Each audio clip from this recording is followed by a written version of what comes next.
तर पहा, अशा पद्धतीने आपली तिळगुळ पापडी तयार झालेली आहे. येणाऱ्या मकर संक्रांतीला तुम्हीही अशा पद्धतीने तिळगुळ पापडी नक्की ट्राय करा.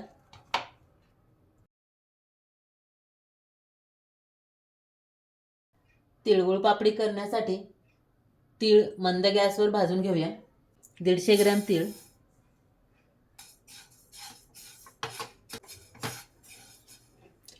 तीळ छान भाजले गेलेत, काढून 1 चमचा तूप,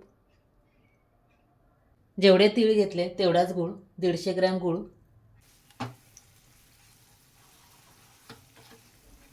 गूळ पूर्णपणे वितळला की 1 चिमूटभर मीठ, एका छोट्या प्लेटमध्ये पाणी घेऊन त्यामध्ये आपण तयार केलेला पाक टाकून घट्टसर गोळी तयार होते का ती पाहून घेऊया.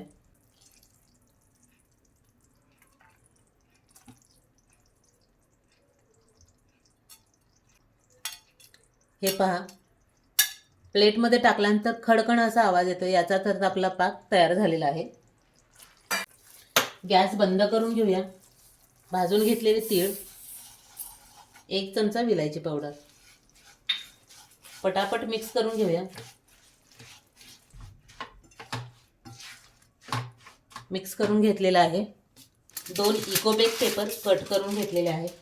तुमच्याकडे जर इकोबेक पेपर नसेल तर फक्त लाकडी पोळपाटावर किंवा चॉपिंग बोर्डवरती केलं तरी चालेल. मिश्रण काढून घेऊया.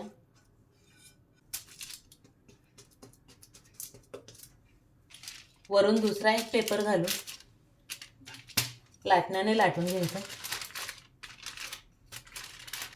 जेवढा शक्य आहे तेवढा लाटून घेऊ शकता. तर हे पहा, तिळपापडी अगदी पातळ अशी लाटून झालेली आहे.